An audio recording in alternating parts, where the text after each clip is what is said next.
And let me just do the good old check and make sure all is well on the platform. And yes, there we are. Great, great.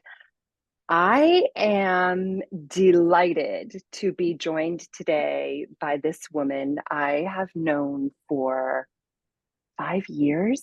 5 years? Yeah. Wow. Okay. Yeah. 5 years Mhm.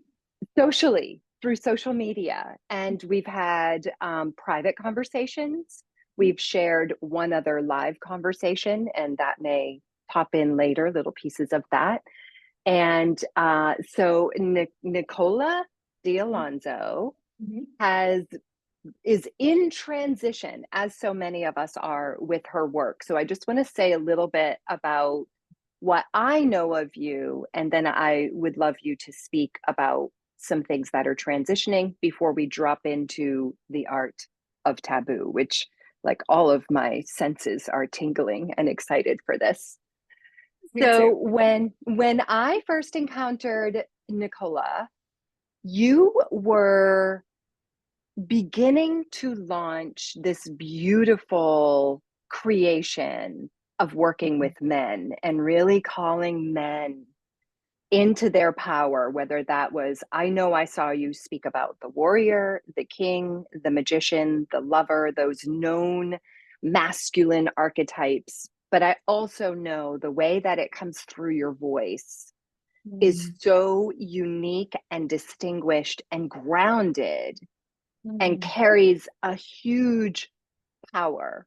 And I not only witnessed this myself, I would see a post of yours come through and feel like in myself.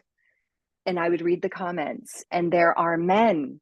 It's not women, it's men who are under the comments, who are chiming in, that know who you are, have received and experienced your wisdom and your medicine and your counsel, and Mhm. it's changed their lives.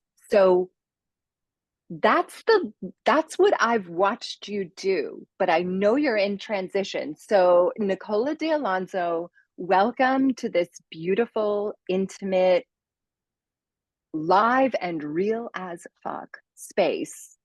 And please drop in with what's happening in your world as we open. Okay. Thank you so much for that beautiful introduction. That's amazing. I'm always amazed. I'm like, wow, like the way that some of those posts have landed over the years. I'm like, wow, that's incredible. And it was such an interesting and intense journey for me to begin working with men. And I mean, let's just go right to taboo right away. Women Great. working with men is taboo. It is taboo. That's taboo.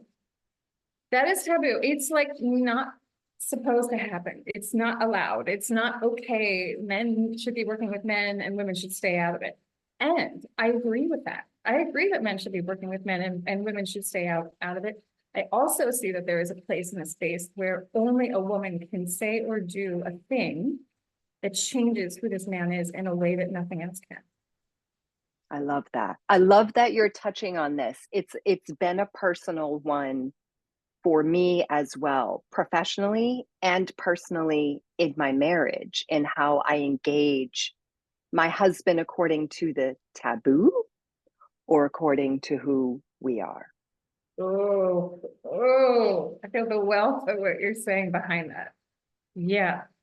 Yes. And this idea of taboo, and like one of the most simplest ways that I would define it is that which we do not talk about. Mhm, mhm. Would you add anything to that? I would add that which we do not talk about. And if we even begin to consider talking about it, there's a whole energy that begins to stir in the system. And there's a little bit of like panic. There's a little bit of excitement. There's a little bit of I want to. There's a bit of I don't dare. I'm not allowed. There are Mhm. so many sensations that Mm. come through in not talking about it. Like that seems to have become the simplest response. I just won't talk about it. Like I often see this in my Right. mind. So much of this. So much of that, right? Yeah, exactly. And that, so being told, like women do not work with men, and having the experience of being told by God, literally, this is your work. The words are, you will work with men. And my reaction was, really? Like, in what way? Because I don't get this. Really? Yeah. Do tell, dear God, do tell. Yeah. Like, what do you mean, my friend? Because I don't get how this is like, at that time, it made no sense to me. It literally didn't make sense for my life or anything that had happened or did happen up to that point. But after kind of sitting with that and being like, okay, so I'm here to work with men, that's going to happen. I don't know exactly how yet, but it was like landing in my system. The whole thing unraveled in this beautiful way. And it was like a pathway opened up, like, here you go. This is how it's going to unfold for you. And I just kind of witnessed and said, yes, over, like, okay, I'm doing this, I'm doing this, I'm doing this. And then I questioned it for a while because I got a lot of public flack for women should not be working with men. And I pulled back and I was like, Directly? Did you get it directly, or were you reading the tones elsewhere? Like it directly came to you? it was directly happening, Fascinating.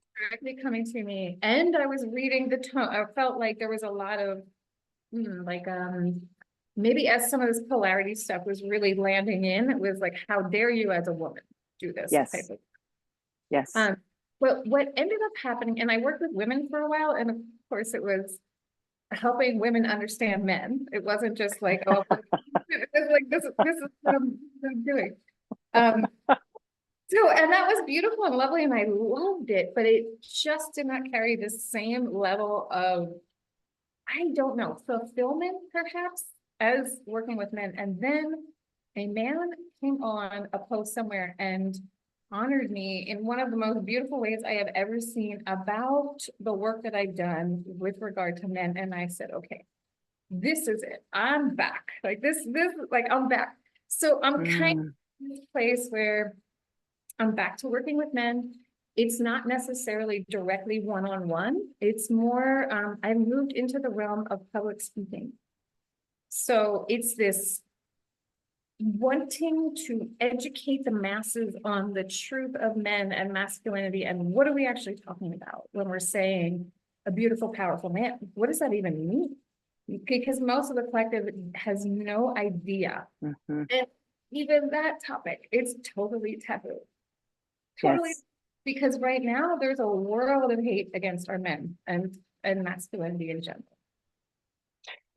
And yes to everything you're saying. And it's all pieces that, although it's not been in my professional work with men, it's been in my my psyche, in my field, in my marriage, in my even relationships with my son or my brothers, to navigate this taboo.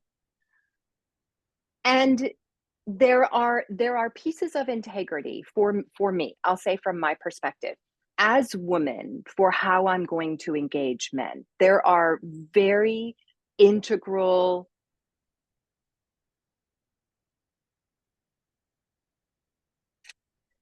I'll just say realities that I hold in myself, because I'm not a big standards or boundaries kind of language, but they're very real in my own system of integrity for how I will or will not engage with men. However, men in my life, meaning my men, it took time to get to that for the very reasons that you're speaking about. When it was very clear we were rebuilding our marriage, I immersed myself in the polarity teachings, in the masculine, to better understand, to get a sense of how we create a new foundation from something very different. And there are beautiful things in the world of polarity. There's also a whole lot of inflation that is birthed out of surface experience, and it doesn't go all the way into the depths of what is lived and truly within a partnership, a relationship. So coming back to what you were saying about a beautiful, powerful man, we we don't know. I think the men have the knowing, or have the that primal instinctual masculine energy, and all of what's been shaped around them has impacted the expression of that, the living of that. And I love to hear your thoughts, so I can see all kinds of things happening, and I'm looking forward to when you speak. The other part of the beautiful, powerful man, from my perspective and where I have journeyed, is that the beautiful, powerful man, as we believe him to be, is not powerful at all. What we have come to believe is a beautiful, powerful man is a man who does not truly hold his power. So when you say a beautiful, powerful man, I know that's something different. I know you know, and because I know who you are at a soul level, I would love you to speak on that, a beautiful, powerful man. Let's just get all the way in the taboo and you speak about it. Let's get in there. Let's talk about it. Okay, beautiful, powerful man. When I say that, what I mean is, okay, let me say this. What we collectively in the world think of as a beautiful, powerful man is typically a tyrant, actually. The power part means he has come over some element of life and has conquered it to such a degree that he now has what we consider power. Yes. And most of us understand that the only way that that's possible is through kind of a tyrannical experience in the world, or like expression, and a tyrannical expression. And when I'm talking about the tyrant, what I'm talking about is a man who does not know how to express his needs and doesn't believe that the expression of his needs means that they will get met.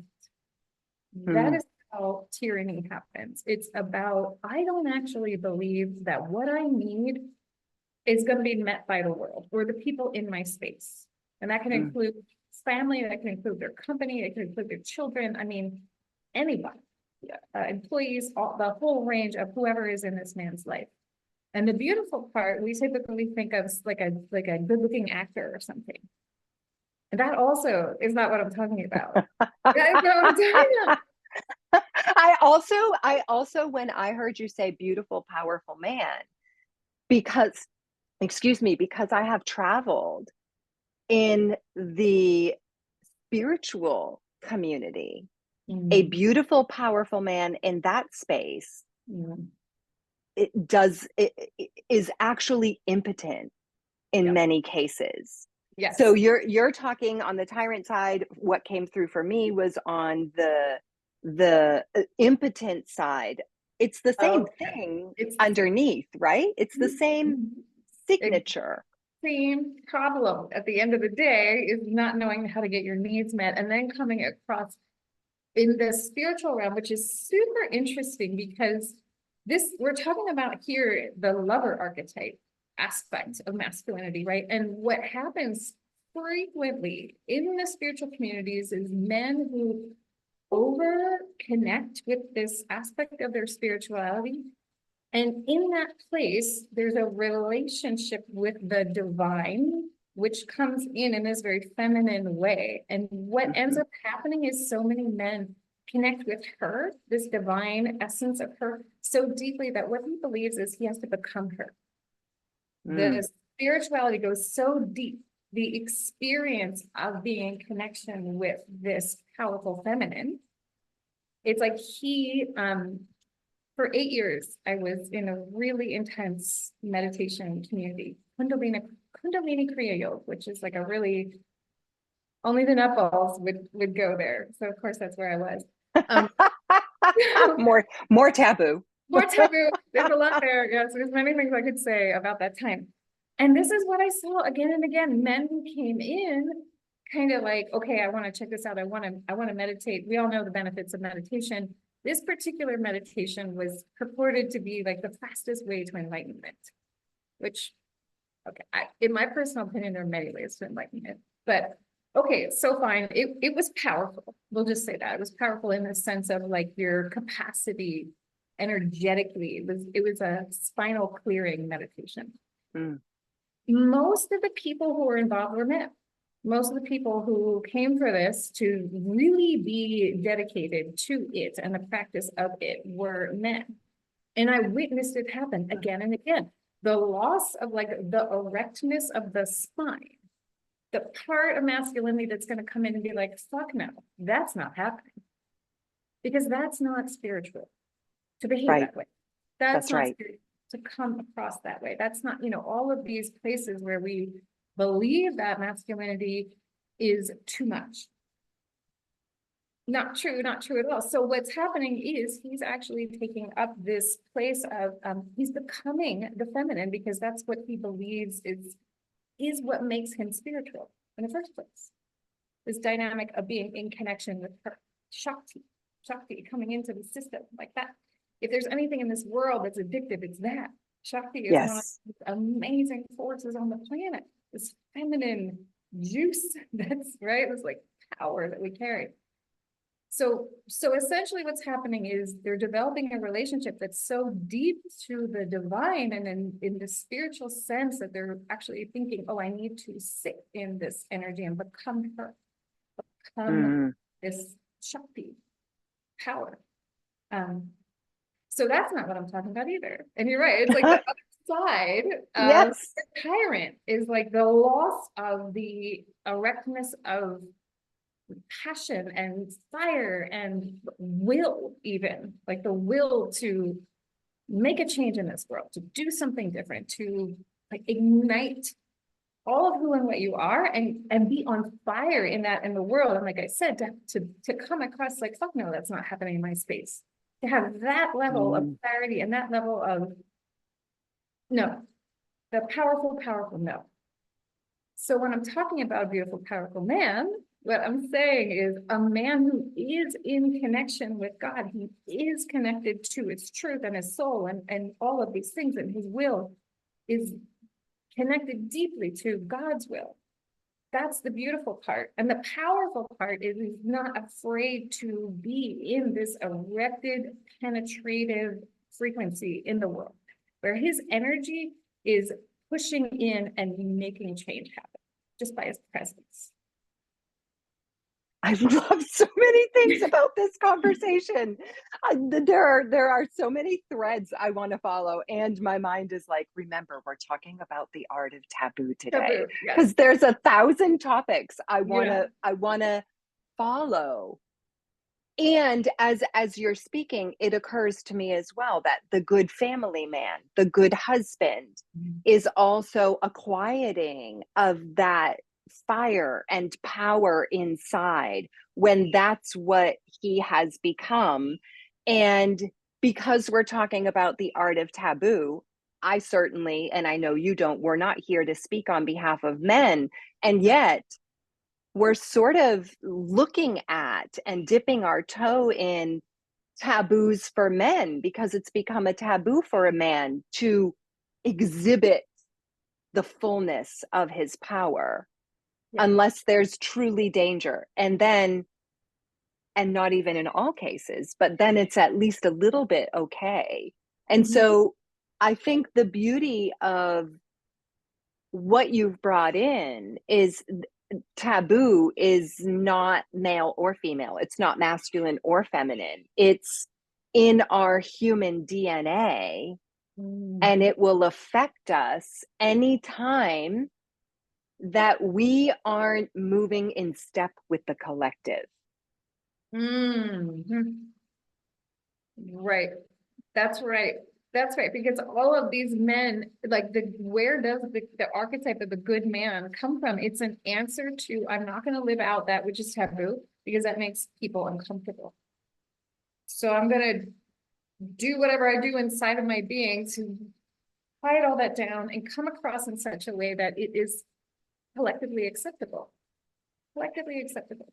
And isn't it fascinating that I often will see if there's a conversation generally in social media or somewhere else, if there's a conversation and it has to do with how men are and women are responding, that from the women's perspective, the men aren't behaving well or aren't good men or aren't strong men or aren't powerful men.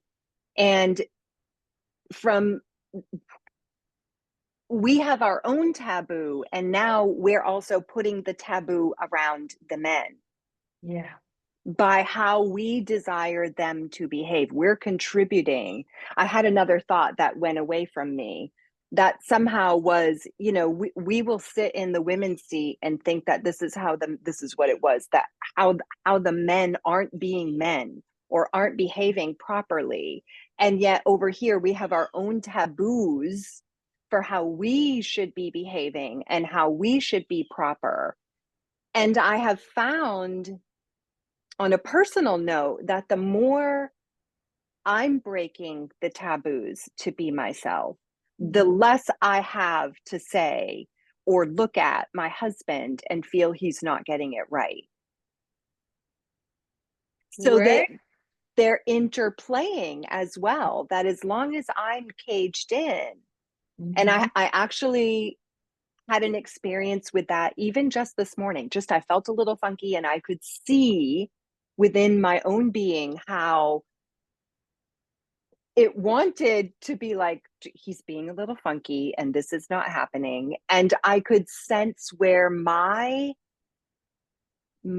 edge of stepping out of that next layer is really for me. And if I don't answer it, Mm. I'm going to be looking at him as though it's him. And so I say that piece because there's the real taboo.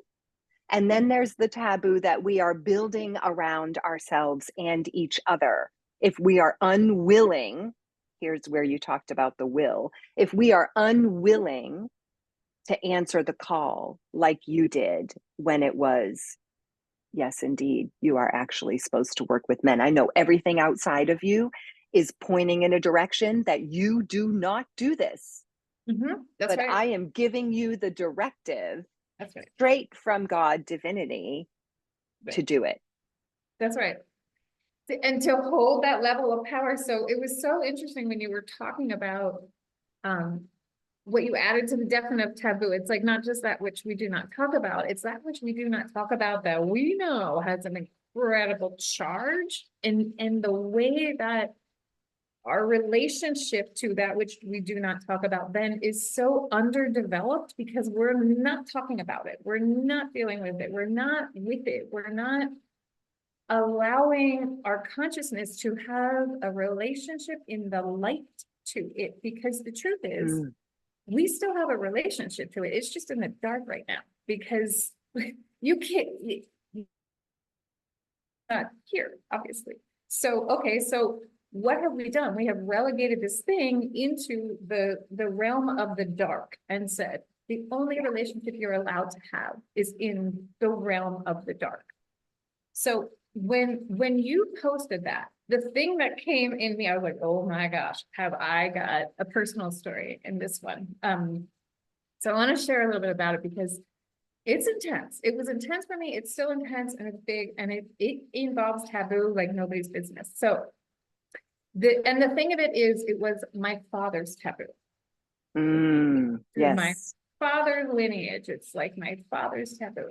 So the thing of it is this: my dad was a brilliant man. He was a genius in many, many ways, but not great at relating. Like I would bet at this point he would probably be diagnosed with like Asperger's or some on the spectrum of autism somewhere.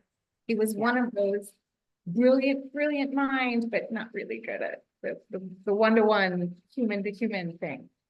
And in that, I have to believe is one of the main reasons that this aspect of his life came forward, which was the super taboo.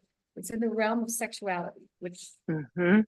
we all know is one of the most taboo subjects in the world for Yes. so many reasons. And when I looked at like what was going on with him and the taboo in his life around sexuality, one of the biggest pieces that came through is religion. It's the way religion has absolutely co-opted the beauty and power of sexuality and said, this is about as dirty as it gets. So don't you dare look at it, Yes. talk about it, don't go there, don't be in it. And if you do, like, do it on a Tuesday night with the lights out and the sheet between you. Like, big babies. That's it. That's it. Like, that's the only way you're allowed to do it. Um, Yes. And I have to believe, as I look at my dad's pattern with sexuality, so what he ended up doing was he, in our house, built an entire room for photography. And it was like, it had a backdrop, it had lights like mounted to the wall. It was a studio. He had a dark room because this was the days when you had to, you know, develop your own pictures. It was the full deal. And he was taking pictures of naked women. That's what he was taking pictures of. And no one knew this.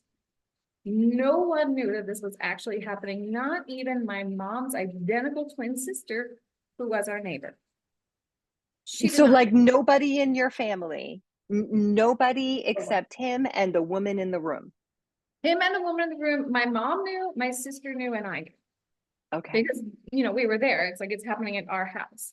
Yeah. So this was like, it started in the late 60s, I believe. It went through the 70s and the 80s. My mom died in 99. I think he didn't do anything for a while. And then it went really downhill after my mom died. It spiraled into like, it started as art. The photos were magnificent, beautiful, like the, Mm, you know, the feminine form. And he did old school black and white lighting, and mm, the photos were gorgeous. But what happened after my mom died was it tanked and went in this like really kind of dirty direction, like gross, like not the women were not, they didn't have the same vibration. It was just like it became more pornographic than yeah. actual art.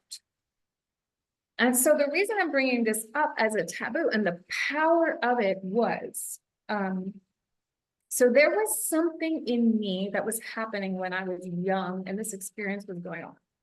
I am feeling the amount of energy that is built around a woman getting naked, like not Mm, that, but like she's doing her hair, she's doing makeup, and there's clothes and there's shoes and there's jewelry. It's like all the interesting things about women and being a woman, especially to a little girl who grew up on a farm, by the way. So my mom was not necessarily all girly all the time. So this was just like, oh my gosh, this is the most fascinating thing to see these women. But I would get yelled at, like, get out of here. You're not allowed to be in this space. So for me, it was, mm, right, it was like an experience of, you're bad, you're not allowed, get out, this isn't for you, you know, and yet it's like one of the most powerful things that's happening in my house, my whole family. It's like, everyone feels it. We all know this thing is happening. We're not allowed to talk about it. wow. Yeah, we just acted like it did not happen.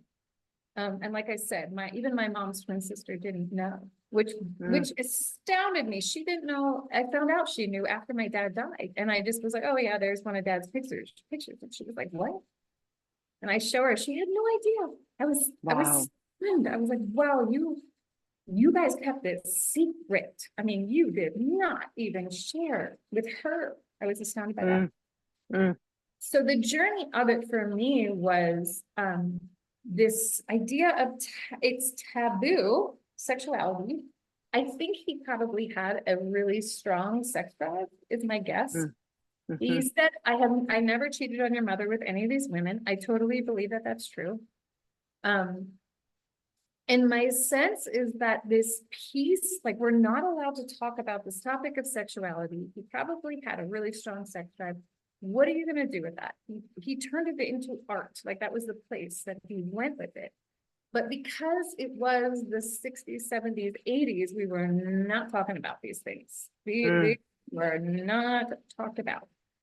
So what ended up happening was I got super wounded by this as a child. Like I took on all of the shadowy, gnarly stuff and ended up being raped 3 times in my life. And I can directly connect that to what happened with my dad and these pictures and the way his split, the split in his psyche around this, not only like in his psyche, but in his life and in all of our worlds. My mom was, you know, the way it like, we were not allowed to talk about this giant thing that's happening in our family.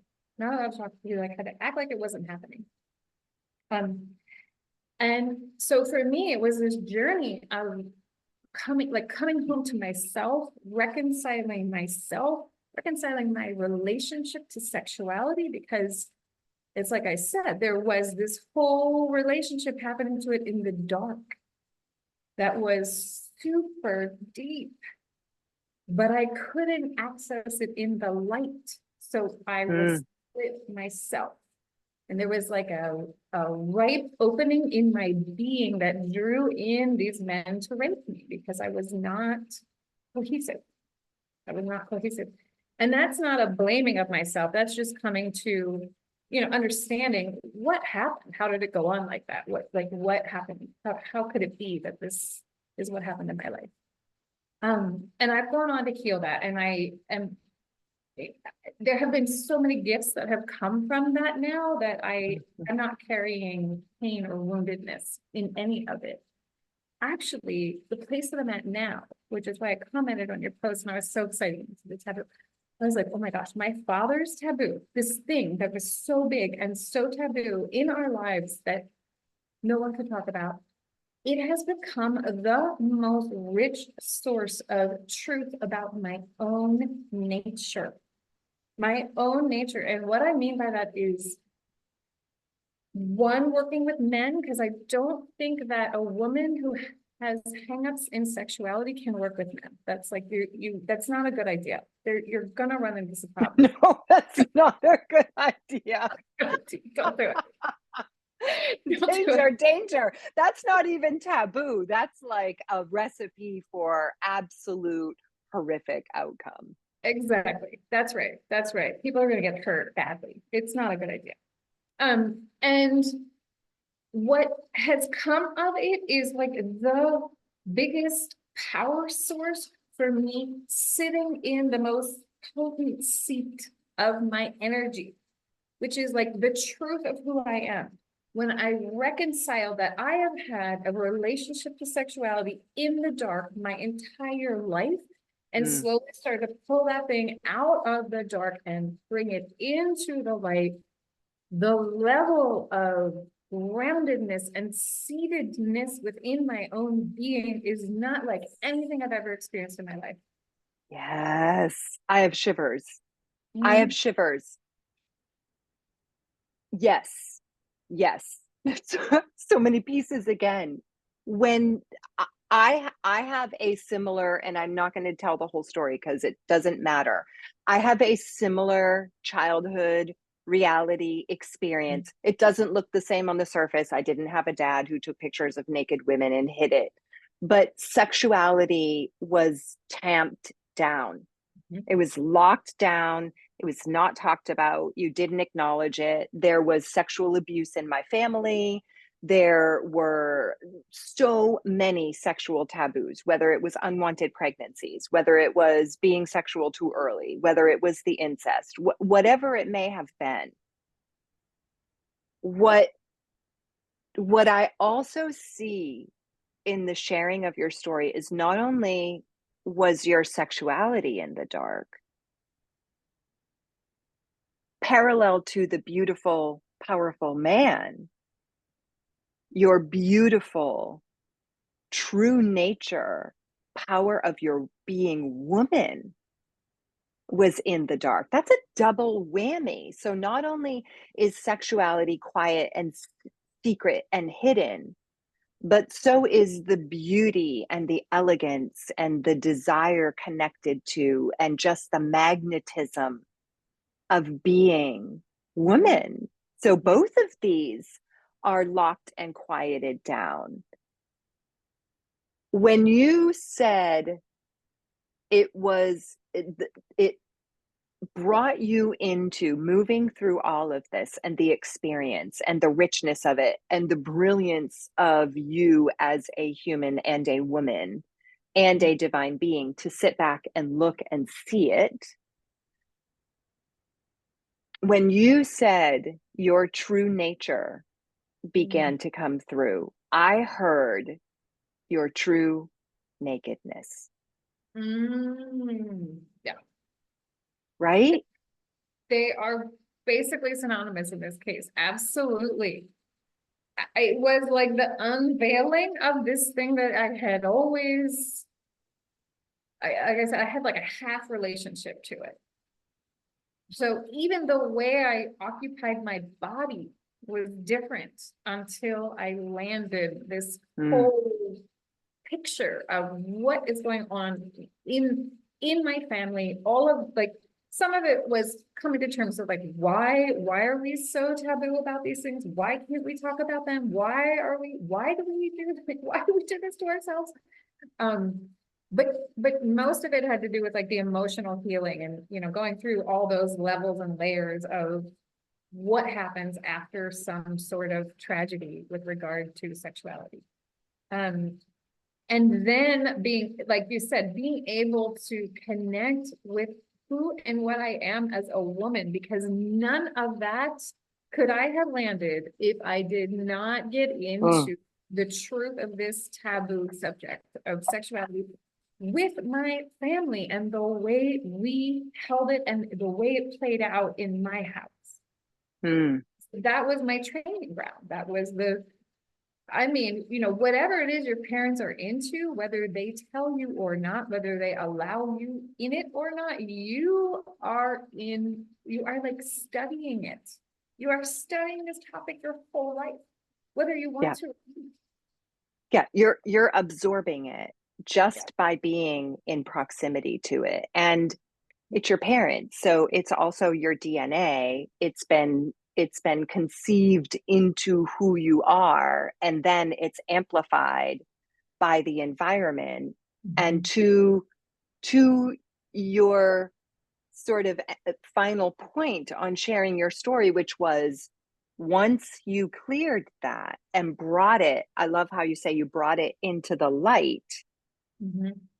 To me, the key is the switch that gets flipped there, that we're not taught about going into the taboo and seeing it and claiming it and running it through your body in the way that is actually true, which is that results in a connection and an activation of your own power. Speaking of taboo, I mean, that's another taboo I've been unraveling, is that the feminine has power. Because in the polarity world, only the masculine does. He's the power. He's the driver. And it's become very clear to me, probably in the last 6 to 9 months, that similar to, yes, you will work with men. Yes, you will speak about feminine power. And I'm not a feminist. Like, all of the things that would go with a woman who teaches and lives feminine power, I'm not any of those. And yet, very much like I'm witnessing and hearing from you, by dropping into those darker, frightening, unknown, restricted, off limits, don't you dare places, the more alive I have become. Yes. Yeah. And like, the more unstoppable, the more electrified, excited about life and the world and free, sovereign power. I mean, I could go, like, the list just keeps going on. Like, the things that have landed since claiming, and again, this is like my father's taboo that was brought into my life and in my world. He gave me the keys to my own kingdom by doing that. Yes. Because we're gonna learn the truth of who and what we are. It's gonna come through the shadow, it's gonna come through the light. And it kind of doesn't matter how it happens. If it comes through the shadow, you have some trauma, probably you have to do some work around. But even that is its own lesson and its own like empowerment to go through, because there's one thing to say if you were brought up in a family where everything was perfect and you had your perfect mom and dad and they gave you everything you needed to be your most empowered self. Who you would be amazing. That, I mean, that sounds delightful. Most of us did not have that experience. And there's something that's amazing about having been through hell with your family or some experience of trauma and then healing that and coming out on the other side, because you know something that somebody who didn't go through that doesn't know. You have a Yes. capacity, right? That someone else wouldn't know. Yes. Absolutely. You spoke a key word, in claiming. That has to happen. There has to be a claiming. And it's not that you claimed, okay, that's my dad's taboo. I have it too. I need to stay hidden. I need to keep it secret. You claimed, okay, that's the taboo. Let me check in here and see what the truth is. I'm still claiming that this is my family, my DNA, my lineage, and I'm pulling that taboo forward from the past into now. I'm claiming what it was. And when I do that, it changes form. I believe the taboo becomes the gold. That's right. That's exactly it. That's exactly it. It has become the gold of my life. It has, like, I have never felt more centered and true and clear and present and unafraid out in the world. Because the level, it's like if you imagine where you're sitting in the like the very base of your spine, taboo coming in there, it pushes you off the center. You're like not sitting in the root of it, like the root of your own being. Because when we say this thing that carries this incredible charge, you're not allowed to talk about that. What it does to you is profound, and it will push you off center because it's not going away. It's not go away. So it's actually growing bigger, right? Yes. Wouldn't you say? It's just, yes. even if you're not looking and you're imagining it's not there and it's not your problem and you're not going to deal with it and you're not going to go there and you're not going to open Pandora's box, it's sitting there like the Jumanji game with the heartbeat. It's not going away. And so now, if it's at that spot you're talking about at the base of spine and it's throwing you off center, it's also like I can just see it's becoming this big cloud that Yes. is confusing your sense of who you are, because that's what you said. I came into my natural self and expression. Exactly. Exactly. Your signals are off. Everything is off because you're not sitting in the center of your seat of power. You're not sitting in there because this thing is in there. Like you said, it's growing and it's becoming kind of a monster in there. Because you're not. And it's going to get you eventually. It's going to get you. Yeah, it will. It got me. It got me hard and good. You know, I was like, wow, okay. And one of the other directives that came through in life, which is deeply connected to this whole story and all of this coming into power. There was one day I was sitting and I was doing the work. I was going through some healing exercise or something. And the words came through, Nicola, you have to get on this energy and ride it, or it will keep riding you. Yes. Yes. That's a great way to sum it up. It's the truth. And that energy, this that you have to get on, it was about sexuality. It was about sexual energy. That's what that was coming. And I was like, oh my God, this is about reconciling everything that happened in my family lineage. Like, I don't know what happened to the men in my dad's side of the family, but I feel some massive stop up in their relationship to sexuality. I Yeah. know it had to do with religion, and I am sure that someone endured a trauma that was horrifying. That, right, like came out in my dad in this way, this super shadowy way of building an entire room in his house dedicated to this thing that nobody could talk about. Like, what is that? That is the amount of money, time, and energy that he put into building a room like that is just wow. I mean, that's a powerful drive to do that. So when I heard those words, you have to get on this energy and ride it. It had to do with understanding the dynamics of sexuality, and the rest of that sentence is like you do, because it's like before, you're doing this anyway. You are doing this anyway, so you can claim that, you can hold it, you can be in it, you can take the veil off that thing and look at it and know it, or you can cover it up and push it away and put it in the dark and let it grow into a monster, and it's going to control you in ways that you can't stop. Yes. Yes, and control you in a way that, especially now as we're shifting into the more Aquarian signatures of energy, not engaging the taboo. And it doesn't matter if the taboo is, I remember a woman at a retreat I was facilitating. The women all wrote down something that lived in their body that affected the way that they carried themselves as women. And it wasn't necessarily a positive something, it was a program, an illusion. And one woman wrote, "You never leave the house without makeup on." So if it's as simple of a taboo as that, or as deep of a taboo as what you're sharing today, or my experience, which most of my people know by now, it doesn't matter.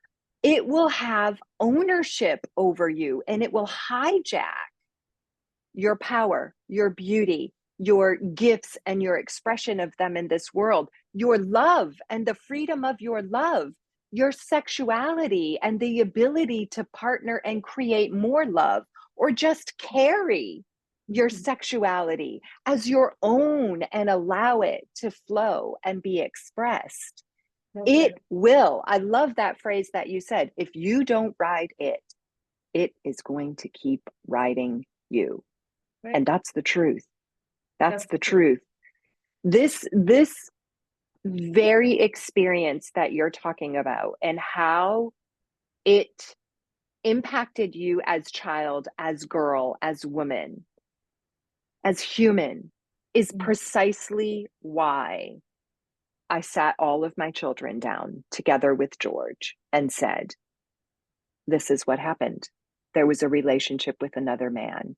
And I sat there and I said the things, I owned it, I claimed it. And I didn't claim it like, I feel so great about it, I'm so happy. It was not that. It was heartbreaking to be so raw and transparent with them, and with a few of them to hear how it impacted them. But I was not going to have it in the dark.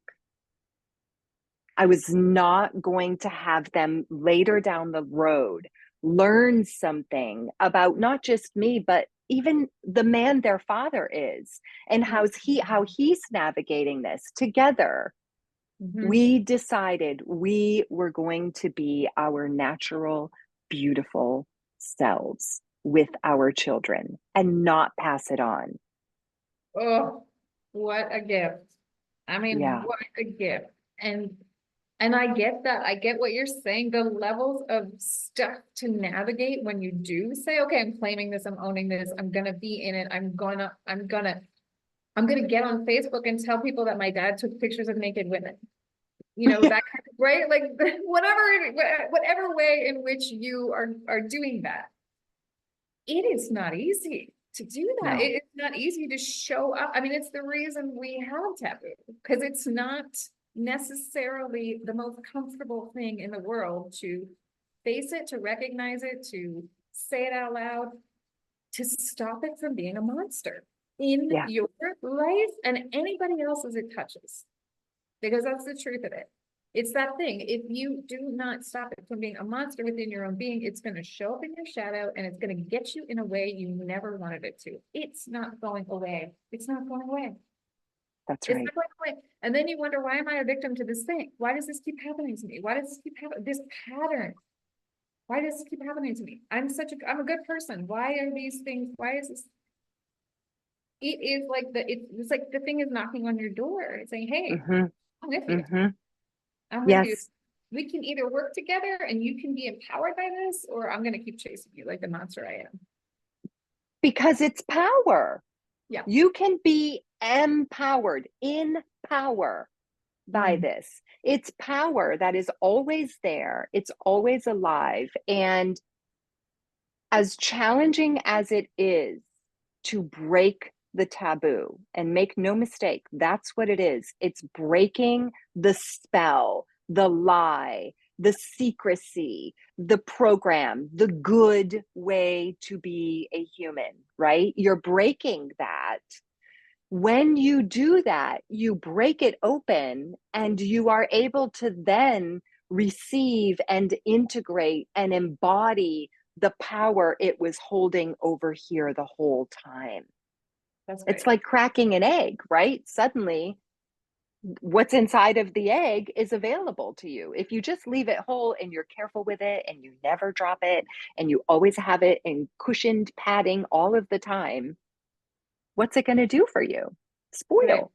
It's going to spoil, it's going to stink, and it's going to cause problems. And you're going to constantly have to tend to it anyway.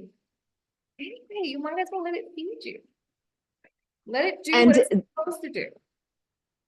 absolutely. And this piece keeps coming in that when we don't, I'm going to go back to some things you've said, when we don't exercise the will by making a choice and aligning that to what is our truth, when we don't claim the true lineage and the true power, in the case of your story, the sexuality, the femininity, the relationship between the two, if we aren't doing that, then to your point, it will keep showing up. And instead of growing and gaining our power and creating in the world, we are then spinning in, I don't know what's wrong with me. I need to heal this thing. Oh, I need to heal this thing. Now I need to heal this over here. And everything is consumed and we become consumers rather than creators. And we are designed to create, especially in the feminine. We birth naturally.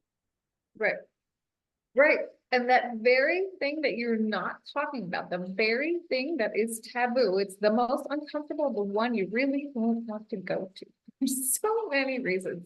Is I would put money, it's the most powerful thing for you because it's all for you.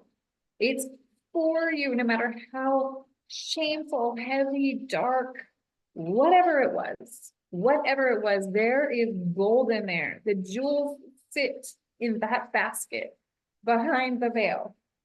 Yes. Yes. And it's, Beneath the taboo. You've got to go yes, yes, through the taboo to get to it. that's right. That's right. And it's like you said, it's a spell. It's a spell that goes on generation after generation. And Yeah. sometimes it's really hard because it is generationally protected. This thing is like, Yes.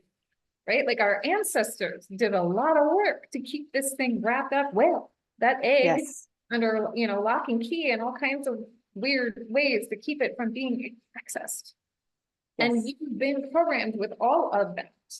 And it Mm. is for you to do the work of unwinding all that programming to get to like, okay, this egg is under 9 layers of all kinds of locking, right? Like, okay, this is my work. This is my work in the world. But and I would bet that the more taboo it is, the more secret it is, the more locked away it is, the more it's in association with your soul's work in this world right now on this planet. Yes. Yes. Yes. Absolutely. Yes. There's one more element that I feel is present, and I think we've danced with it. Mm. And that is that very often, even if it doesn't look it, because I'm not going to look at it, I'm not going to do the thing, because if I look at it, I'm going to feel the feelings, and then I'm going to want the thing, and I don't want the thing, so I'm going to just stay over here. Is that somewhere in that taboo, it's also enticing, Yes. right? Yes. It's very enticing. And I would say the taboo itself, because it's shrouded, there's always going to be an element of the secret. And what's behind the secret for most of humanity is very arousing to know, and the adrenaline gets pumping, and you want to see it, and you've never felt it, so now you want to feel it, you want to understand it, you want to finally be free and run Yeah. it through your system. And so it's very enticing in its bound, like a bind, um, form. But underneath of that, it's not an enticement, it's a beckoning. That's right. So both are there, but they sense differently. This is sort of I don't know, it always feels like if you put vinegar and baking soda together and it starts bubbling, that's what the enticement feels like. And the underbelly, Mhm. where the purity, where the gift, where the beauty, where the gold is, it doesn't sense like that. It senses more like it's very magnetizing and just continuing to send the signal to call us home. Right. Right. Because what happens when it stays taboo and when it does the enticing thing, normally what we do is play it out in our shadow. We'll go play with that in a way that is still kind of acceptable with the rules and laws of that which is taboo. We'll play Yep. with it over there. And that's where it stays a monster. That's where it stays ugly. That's where it stays scary, and where we get enticed into situations where we're like, why did I even do that? Why would I do that? That's not like me to be that way. We are literally drawn into it so strongly, and we will put ourselves in places that are dangerous for ourselves because this thing is calling us, but we don't know how else to be in relationship to it. The Yes. work of pulling apart all the things that stand in the way of it, and taking it out of the realms of taboo and bringing it into the light and looking at it plainly and clearly and truly. Yeah, it has magnetism like nobody's business, because it is the seat of power. There's Yes. incredible power in that thing. And now you can have a relationship to it with sovereignty. What has happened to me in all of this is what I know part of my work in the world is about bringing God into sexuality. Like I know that's part of my Yes. work in the world. Delivering that truth in some way, shape, or form. That actually all of the places and spaces we're afraid to share our relationship to sexuality um, in any other way is what is our problem in so many ways. And Yeah. the bottom line is actually God belongs in there, which is so incredibly taboo to bring God into sexuality. That's like, are you kidding me? That's not okay. Yeah. Yeah. It's been, especially in the world of religion, they've had to be separate. And I know I also grew up very religious, and it was, no one ever said it, but it was known that sex, maybe somebody said it along the way, but that sex and sexuality were for procreating. Mhm. That's Right. it. End of That's story. it. It's not Mhm. about pleasure. It's not about desire. It's not about intimacy. It's not about connection. It's not about any of the very human earth realm sensation and desire and heart. And there is a divinity to it. And I'm purposely not touching that yet. I'm just speaking on a human level, that dropping into the truth of our sexuality on the human level is essential. And understanding that it continues to, like, I feel both. I feel elevate and deepen at the same time when it is connected to our sense of the divine, of the sacred, of what is holy without now suddenly putting it in a category where it's only ever that and you have to make sure you're always doing it that way. There's a marrying and a partnering of the divinity and the humanity in our sexuality that is essential. I love that you're doing this work. There was one, would you say, and was it your experience, that in order to break the spell, to break the taboo, it required that you break the rules? Yes. Oh God. Yes. Oh yeah. The rules. Oh yeah. All of them. Almost all of them. Yeah. It required I break the rules, and it also required that I show up in a way that most people don't believe you can actually, which is past the woundedness. So when Yes. I say the story, I've been raped 3 times, one of which was my guru. So it was like the devastation was on many, many levels. It was not just like a rape in itself is enough, but like the devastation of I trusted this man and all the things that go into that. So when I show up and I'm like, that happened, I healed from that, and I have incredible gifts and gold from all of it. In fact, I wouldn't take any of my experience away because it has given me things that nothing else could. Yeah. Yeah. Yeah. That is taboo because now I'm showing up in such a way which says that you can get past all this. Yeah. That it's not going to be a life stain, that this thing happened and it's so big that you can never get past it. But in fact, you can deepen into it, you can purify it, you can integrate that it still belongs to you. It still belongs to you. I agree with you that that is a huge taboo to dare speak that in your experience, these 3 encounters that resulted in rape served you and, in fact, opened your sexuality, and you're no longer stuck and struggling from them. In fact, you're more alive because of it, and you wouldn't wish it didn't happen. Right. That's a That huge statement of claim right. to make, which is a massive spell breaker.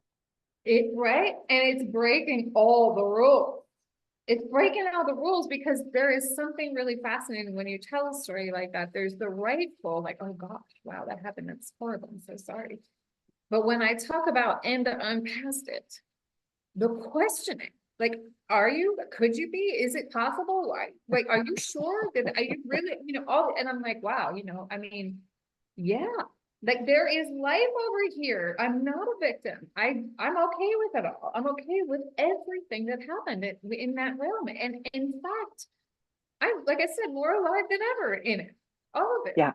Yeah. More alive than ever. And a key that I see as you speak it, Nicola, is that you're grounded in Mhm. saying that, because it's not just coming from a programming here, which you'll see a lot, or I saw a lot in spiritual community, where you say the thing, but if you drop down into the body, it's not believed and it's not known and it's not safe and it can't be held there.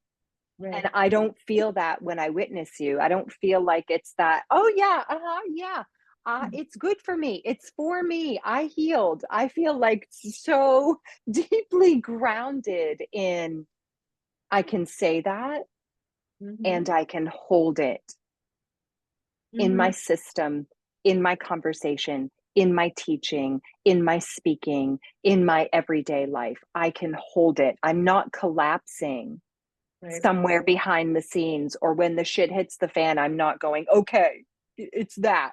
It's because Right. of that.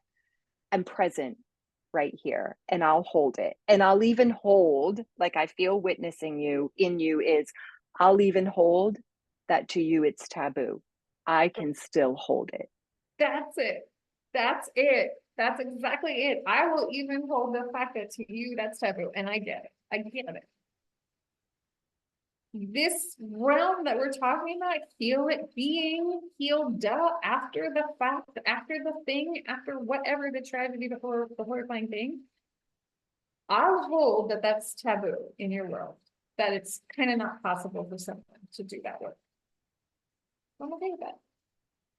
And I'm going to stand right here in all this gorgeous, beautiful woman alive in her sexuality, claiming who she is, honoring her lineage, stepping up to answer the call. I will hold that. I will, exactly, and thank you for reading this book, that was beautiful. It's true, that's the truth of it. It's like there is no, it's okay with me. It's okay that that's where you're at with this, totally okay. I've had people who have had such big emotional experience about hearing my story when I go through the details of it. And I'm like, wait, are you hearing what I'm saying though? Like, there's the story, yes, and I can, like, but I'm okay. Like, are you hearing that I'm okay? They're like they're not hearing it. Yeah. The taboo, it's like the taboo is like, I feel like it's like it bound their ears and their eyes. It's like you like there's no like the taboo-ness around even the fact that you could say you're healed from that. Because Yeah.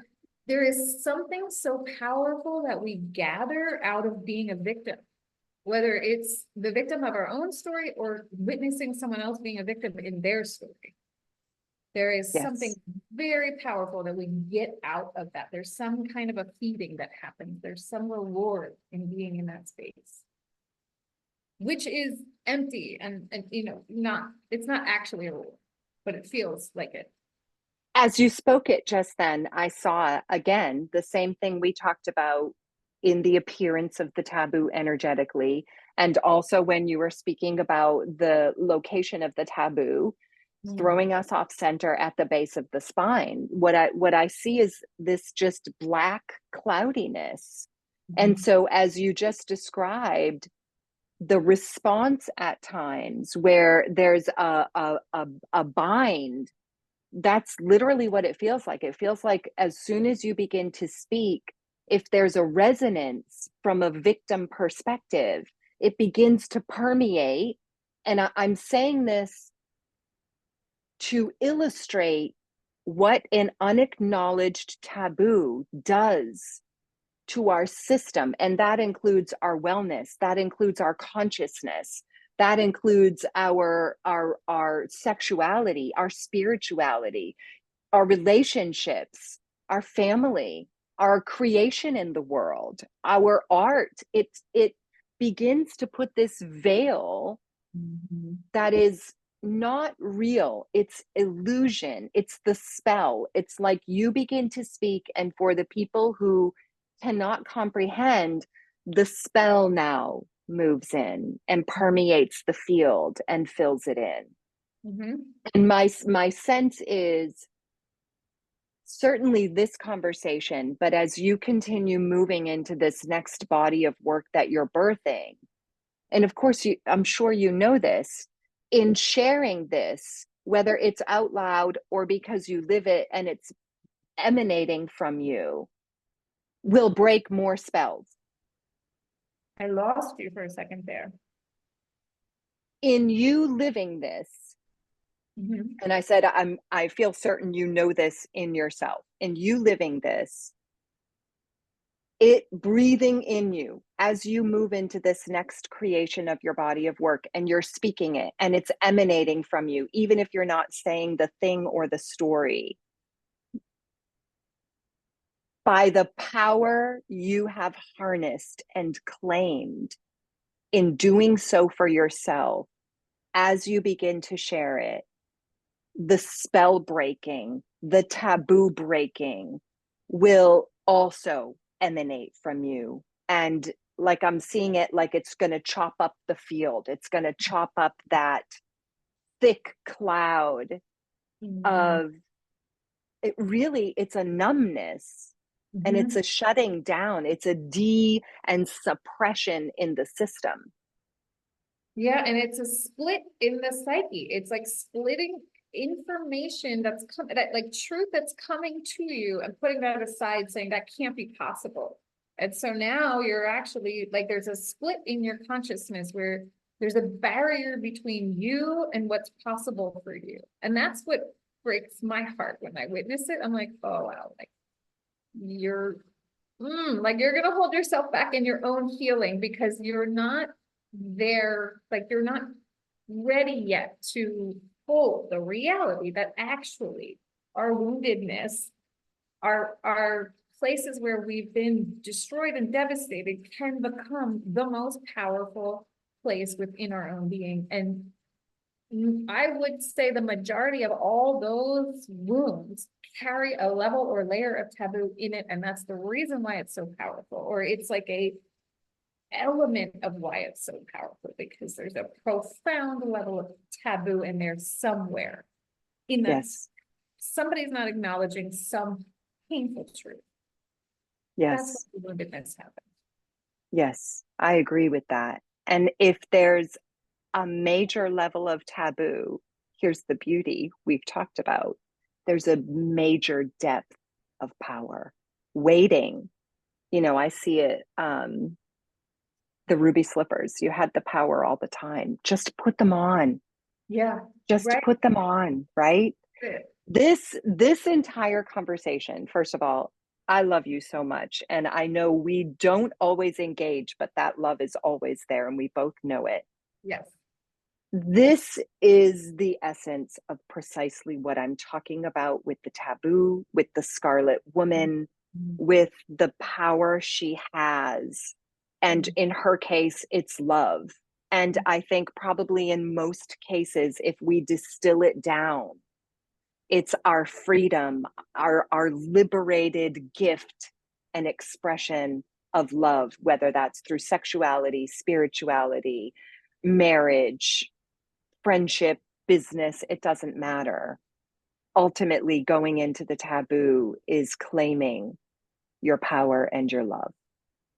Oh, I love that you put the love in there. That is the truth of it. That is the truth of it. And there's nothing more powerful than claiming your power and your love. Why It does. wouldn't we want it? Why? What? It does. It puts you right in the driver's seat of your own life and your own experience and your own true nature. Yes. Yes. Nicola, thank you. Thank you, Jacqueline. This has been an amazing conversation. I knew it would be. I Yeah. did. Speaking Yeah. with It's you is profound. it's fabulous. I love it. And thank you for sharing your story. It's not Mm, small.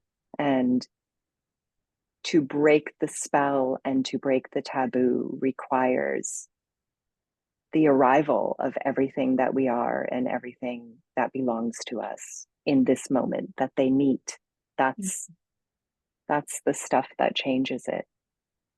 That's right. That's right. That's what does it. Thank you so much.